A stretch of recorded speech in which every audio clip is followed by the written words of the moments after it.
Wesley Show. I'm DJ Foster, joined by Grand Valley State head coach Ric Wesley. Ric, thanks for joining us today. Nice to be here. Well, the regular season's done and over with. You took on Ferris State this past Saturday in the Laker Blue Night. It was senior day, the final regular season game for both teams. The Bulldogs come out with a 63-56 victory. They led by 7 at halftime. They pushed out to 12 points in the second half, but you're able to cut down to, I believe it was 4 points in the final 2 minutes. And then they had one play with back-to-back offensive rebounds. They ended up scoring later on that possession, and that that whole possession I think took about a minute off the clock, and they were able to kind of pull it out at the end. What were your thoughts on the victory or on the loss to Ferris State on Saturday? Well, disappointing. Obviously, it was big night. Senior night obviously is always a special affair. You want to do the best you can to send your seniors out on a positive note. Rivalry game makes it even bigger. A huge crowd, great atmosphere. Marketing people did a good job. The Blue Night thing was a success. So just on a lot of levels, it was just disappointing we couldn't come out with the win. I thought we played pretty hard. Pretty good effort from several guys.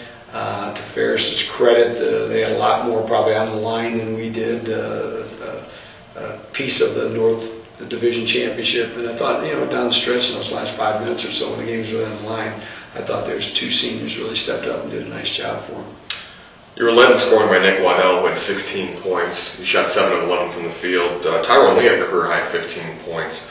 His previous high was 10, so he easily eclipsed that. James Thomas had 12 points and 8 rebounds.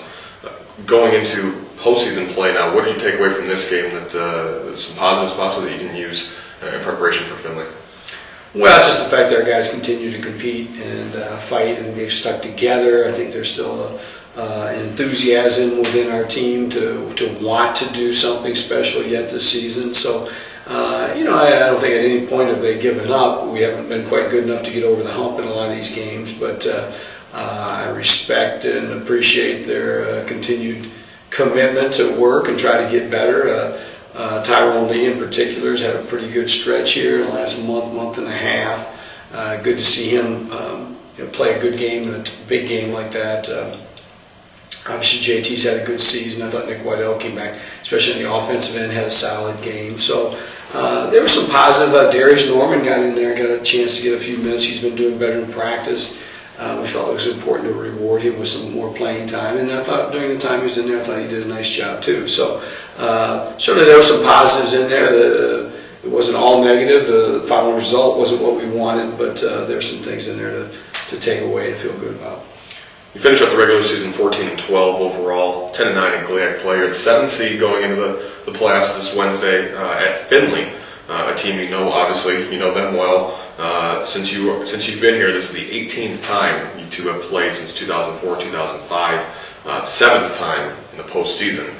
You're each 3-3 in the postseason against each other. It's a tough place to play, obviously. What do you know about Findlay, their team overall? You saw them just 2 weeks ago. Well, we know all the hotels and restaurants in Findlay. Like I say, we've been down there more than any other place. I don't know if you'd say we're comfortable or at home there, but certainly there is a familiarity with their school, their program, and their team. It's a quick turnaround. We played them recently. I don't know if that helps or hinders. The game didn't go as well as we liked. We had a couple of lapses there. First half, we turned it over too many times. Early second half, we had some stretch of bad defense there, but they're a very good team, like they always are. Tremendous home court advantage. They've got a great following down there. As a team, they're very solid defensively. They shoot the ball well. They really shot the 3 ball well when we were down there earlier. So we have our work cut out for us, but on the other hand, we're happy that we made the conference tournament. We had some ups and downs, and we found a way to get ourselves in there. So hopefully we've still got a good game or two left in us, and we can make some noise here in the conference tournament. Yeah, it's your 8th straight trip to the GLIAC tournament. You've made it every year since you've been here, and obviously Findlay comes in at 20-6 overall, 14-5 in GLIAC play. They're the number 2 seed, so obviously they will host you at 7 o'clock on Wednesday night. The first time you guys played was 68-57. You said they made a bunch of threes. They were 13 of 24 from three-point range. And again, it's a tough place to play, but if you had to pick is there any one thing that you think would be the biggest factor for you guys getting a win? Yeah, well, based on the last game, certainly we got to guard the threes better. They had several guys that were somewhat unexpected rise up and knock in threes. So we'd be stupid if we didn't try to do a better job of guarding the threes. I think offensively, we've got to limit our mistakes. We had, I think we had 11 turnovers in the first half. I don't know how many we had for the game. Quite a few for the game too. So 17 for the game. That was one of our higher numbers. So we've got to be a little more efficient, execute a little bit better, give ourselves a chance to get a decent shot each and every possession, and then defensive end, just get out there and take away that three a little bit better than we did the first time around. Grand Valley State at Findlay this Wednesday night in the GLAD Tournament quarterfinals. Rick, if you win, you'll face either Northwood or Wayne State on Saturday. That would be at a site to be determined after the opening round of the quarterfinals. Make sure you stay tuned to GVSULakers.com for all the information on the GLAD Tournament. Rick, thanks for joining us today, and best of luck on Wednesday. Thank you.